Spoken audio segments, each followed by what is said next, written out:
वंदे मातरम। मेरा नाम की पहले मैं अपना परिचय बताता हूँ। मेरा नाम वासु राइडर है। इस पे भी लिखा है, आप देख सकते हैं ये नीचे, वासु राइडर। मेरे को आप फेसबुक, इंस्टा, यूट्यूब, गूगल कहीं भी सर्च मार के देख सकते हो। ये सिर्फ मैंने इसलिए बनाई है अकाउंट ताकि आप लोग मुझे देख पाओ। मैंने किसी सोशल मीडिया पे पैसा कमाने के मकसद से नहीं निकला हूँ मैं, और ना ही मुझे पैसा कमाना है। तो सबसे पहले मैं आगरा का रहने वाला हूँ, दुर्गानगर, राजपुर चुंगी का। यहाँ पे आगरा से कौन है कोई? राजपुर चुंगी। हाँ, मैं दुर्गानगर राजपुर चुंगी का रहने वाला हूँ। मैं वहां से 2 जून 2025 में साइकिल यात्रा पर चला हूँ। अब साइकिल यात्रा पर क्यों चला हूँ वो मैं आपको बताने के लिए आया हूँ, क्योंकि उससे भी आपको कुछ ना कुछ सीखने के लिए जरूर मिलेगा। इस यात्रा में मैं अभी तक 13,000 किलोमीटर चल चुका हूँ, जिसमें राजस्थान, पंजाब, जम्मू, हरियाणा, उत्तराखंड और उत्तर प्रदेश का ये मेरा 44वां जनपद है। मेरा उत्तर प्रदेश में जो टारगेट है, यानी कि मेरा जो अचीवमेंट है, वो सीएम साहब से मिलने का है, जिनके द्वारा मैं भी उनसे नीचे डीएम और एसपी साहब होते हैं। अभी तक 32 यानी कि 32 जिलों के डीएम और एसपी साहब से मिल चुका हूँ, ठीक है। और अभी तक मेरे को बदायूं के एसपी साहब द्वारा ट्रॉफी से सम्मानित किया गया, संभल के डीएम साहब द्वारा श्रीमद् भागवत गीता से सम्मानित किया। उसके बाद अमरोहा के एसपी साहब द्वारा मेरा ट्रैफिक पुलिस द्वारा स्वागत समारोह किया गया, मालारोपण वगैरह किया गया। उसके बाद मुझे फिर गाजियाबाद में डीआईजी श्री केशव कुमार चौधरी हैं, उनके द्वारा श्रीमद् भागवत गीता से सम्मानित किया गया। उसके बाद में मुझे हापुड़ के एसपी साहब द्वारा ट्रॉफी से सम्मानित किया गया। इतना मुझे मतलब अचीवमेंट मिल चुका है इस यात्रा को लेकर, और इसे पाना कोई छोटी बात नहीं है। काफी स्ट्रगल किया है और आगे भी करता रहूंगा। तो मैं 2022 में 12th पास आउट हूँ गवर्नमेंट कॉलेज से, जो कि नगर निगम इंटर कॉलेज है, ताजमहल के जस्ट बगल में। मैं उसी से स्टूडेंट रहा हूँ 2022 में, और आर्ट साइड से 40% है। लेकिन 40% होना वो मायने नहीं रखता, आपके अंदर कॉन्फिडेंस कितना है ये मायने रखता है। 40% मेरी इंटर में है, किस लिए? ये देखो, मैं 55% शारीरिक रूप से दिव्यांग हूं। आपके पास वर्दी है, आप वर्दी पाने के हकदार भी हैं। मेरे पास वर्दी है भी नहीं और मैं पाने का हकदार भी नहीं हूं। चाहे वो कोई भी डिफेंस का कोई भी सेक्टर हो, चाहे police, CISF, CRPF, SSB, ITBP, army, navy, जो भी है, उसका मैं हकदार नहीं हूं, क्योंकि मैं शारीरिक रूप से 55% दिव्यांग हूं। ये देख सकते हो आप, ये मेरा सीधा हाथ है। एक हाथ से इससे ब्रेक मारता हूं मैं साइकिल की स्पीड रहती है 40 से 45 किलोमीटर की स्पीड। एक ये है, इसमें आधी उंगली से ब्रेक मारता हूं। पेन कैसे पकड़ता हूं? देखो, ऐसे करके पेन पकड़ता हूं। इसी से 10th और 12th के बोर्ड एग्जाम दिया हूं। मुझे केंद्र सरकार द्वारा बोला गया था कि आप अपनी जगह एक बच्चे को ले सकते हो लिखाने के लिए। मैंने मुझे नहीं चाहिए, मेरा शरीर काम कर रहा है। और इस आधी उंगली से मैंने अपने बोर्ड एग्जाम दिया, आईटीआई के सीबीटी एग्जाम भी दिए। लेकिन 2025 में ही मैंने 2 नौकरियां खोई, एनटीपीसी और ग्रुप डी। उसकी नौकरी की खोने की वजह ये थी, पहली बात तो मैं खोया क्या, पाया ही नहीं वो नौकरी। खोया क्या, वो नौकरी में पाया ही नहीं। पहली बात तो पाया क्यों नहीं, उसकी मैं वजह बताता हूं कि मैं शारीरिक रूप से 55% दिव्यांग हूं, और उसमें 40% से ऊपर दिव्यांग को लिया नहीं जाता है। ये मेरी वजह थी, इसलिए मैंने पढ़ाई को भी त्याग दिया। मैं खेल कूदने में बहुत लगन थी और मैं एक देश की सेवा करना चाहता, तो मैं इस वाले रूप में उतर आया। मेरा देश की सेवा करने के लिए मैं वर्दी नहीं ले पाऊंगा, लेकिन मैं इस तरह से अपने देश की सेवा करूंगा। और मैं किसी से भी कभी भी किसी भी चीज की कोई भी मांग नहीं की। मेरे एसपी साहब के पास में जाता हूं, एसपी साहब मुझसे बोलते हैं कि आपको हमसे क्या चाहिए?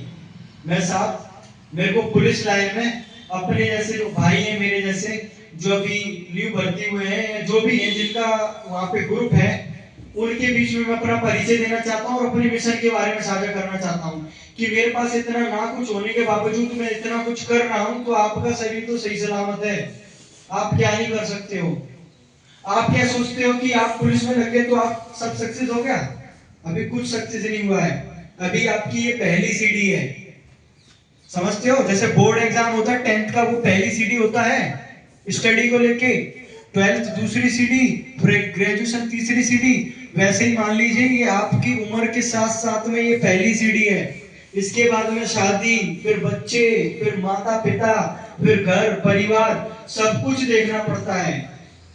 आदमी कहता है ना मेरे को सरकारी नौकरी मिल गई, अब मेहनत क्यों करूंगा मैं?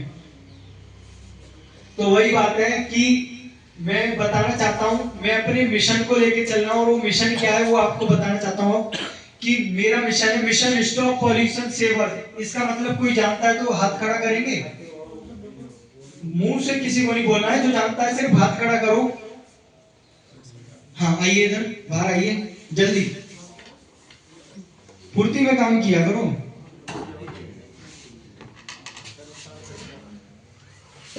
आइए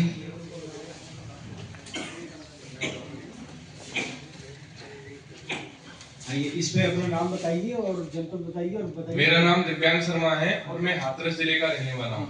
तो मिशन स्टॉप पॉल्यूशन सेवर का मतलब क्या है? इसका मतलब यही है कि जितने जो ये पॉल्यूशन हो रहा है इसको रोकना, जिससे हमारे लिए भी फायदा हो। पॉल्यूशन से तो सांस लेने में भी दिक्कत है, सब दिक्कत हो रही है, और जो AQI बढ़ रहा है ये भी इसी की वजह से। अच्छा, तो इसके लिए हमको क्या क्या नियमों का पालन करना चाहिए? हमें पेड़ लगाना चाहिए, और जो हम गंदगी करते हैं उसको रोकना चाहिए, और प्लास्टिक का यूज कम से कम करना चाहिए। नहीं, ये तो डेली रूटीन है हमारा, लेकिन हम इसके ऊपर ऐसा क्या काम कर सकते हैं जो हम आसानी से कर पाएंगे? ऐसा कुछ बता सकते हैं आप? नहीं, पेड़ तो लगाने से ना इंटरफेयर नहीं। यहाँ पे खड़े होकर बोल सकते हो तो बोलो, बीच में इंटरफेयर नहीं। वो बोल रहे हैं कुछ जैसे वाहनों का यूज कम से कम करें। जी, थैंक यू, क्लैपिंग। ये अब बोले, देखो पेड़ हम लगाएंगे तो पेड़ पहले दिन में ही बड़ा नहीं हो जाएगा, पहले दिन में ही ऑक्सीजन देना चालू थोड़ी हो जाएगा। हम कचरा, डेली का काम है हमारा, कचरा हम इतना कर सकते हैं कि कचरा हम वहां फेंक रहे हैं उसकी जगह डस्टबिन में डाल सकते हैं, ठीक है। लेकिन गाड़ी का जो नशा है ना वो बहुत ज्यादा गंदा है, उसकी वो इतनी बुरी तरीके से मनुष्य और इंसान का इतनी कठिन परिश्रम करवा रहा है ना, बहुत ज्यादा बुरा। आजकल मैं देख रहा हूं, अभी मैं मेरठ में गया था तो मेरठ में 14 साल की लड़की को लीवर में प्रॉब्लम, उसे सांस लेने में प्रॉब्लम हो रही है। बताओ 14 साल की लड़की को सांस की बीमारी बन रही है। ये क्या है? ये प्रदूषण के लक्षण हैं। ये पर्यावरण अपना प्रदूषित हो चुका है, ये प्रदूषण के लक्षण है। तो उसे कौन रोकेगा?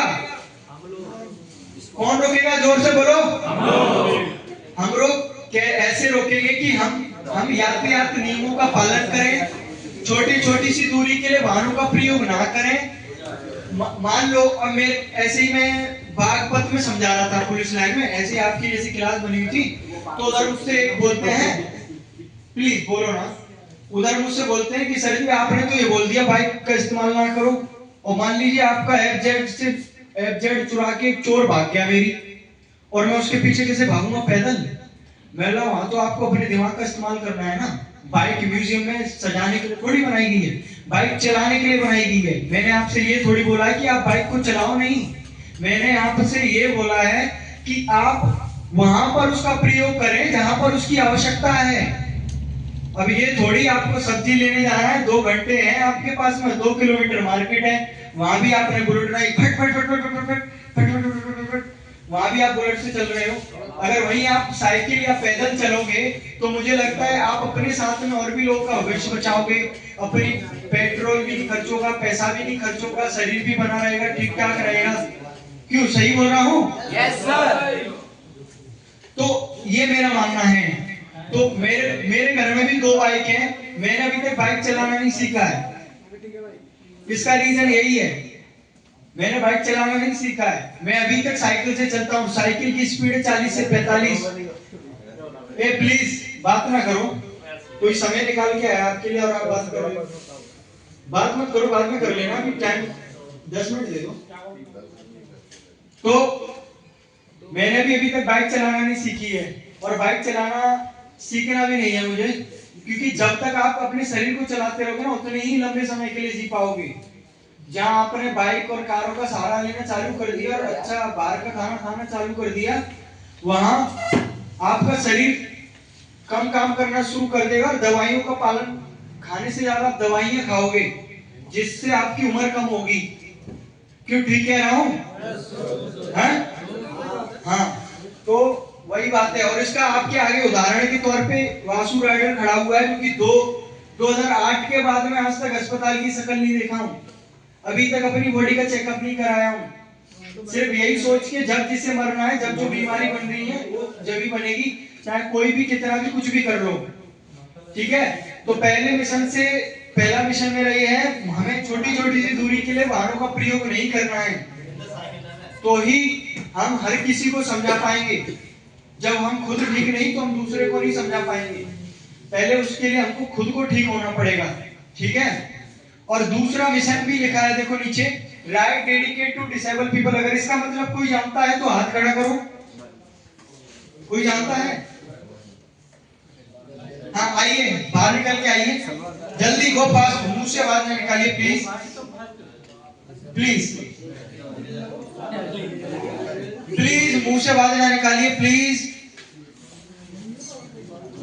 चलो मैं ही आता हूँ, आप खड़े हो जाइए, बस बस वहीं खड़े हो जाइए प्लीज। आप अपना नाम बताइए, अपना नाम बताइए और बताइए इसका मतलब। मेरा नाम है अंकित यादव, मैं एटा से हूँ। अच्छा, तो इसका right dedicate to disable people का मतलब क्या है? वो राइट को वो है, डेडिकेट टू डिसेबल पीपल का मतलब क्या है? मतलब ये दिव्यांग लोग हैं जो मतलब जिन हाथ पैर से जो कम काम कर सकते हैं, उनके लिए ये डेडिकेट है, उनके लिए समर्पित है ये राइट। जा क्लैपिंग।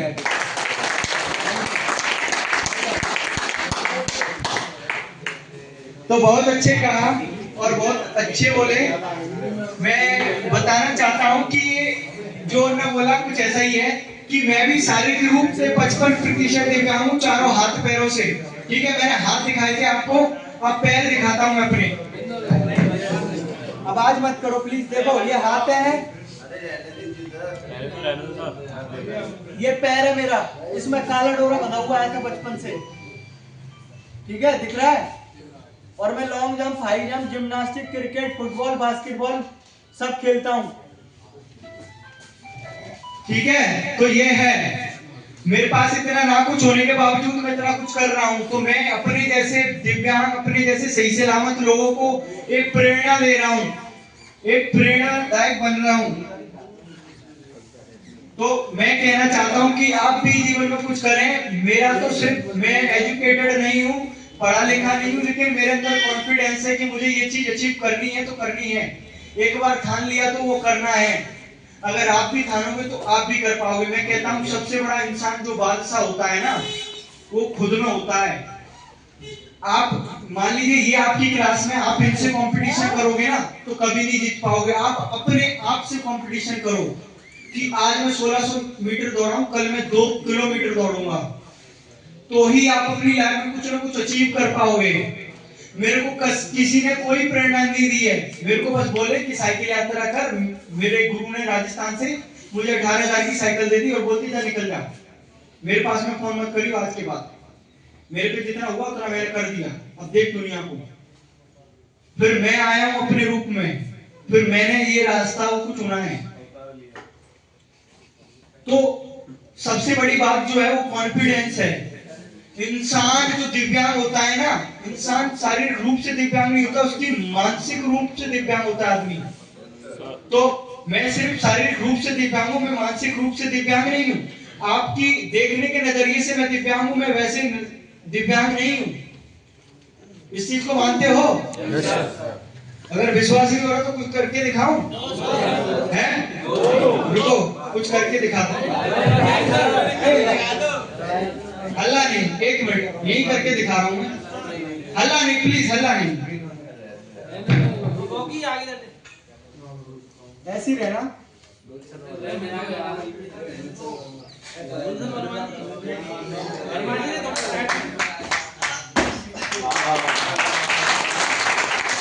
देखिए, ये मैं विकलांग हूं और आपके देखने के नजरिए से विकलांग हूं मैं। देखे, कर पाएगा आप में से कोई ये? और बिल्कुल खड़ा आया हूं। तो अपने कॉन्फिडेंस पर अलर्ट रहो, आप जो कर पाओगे वो कोई नहीं कर पाएगा। ठीक है, सम्मान कर लेता है।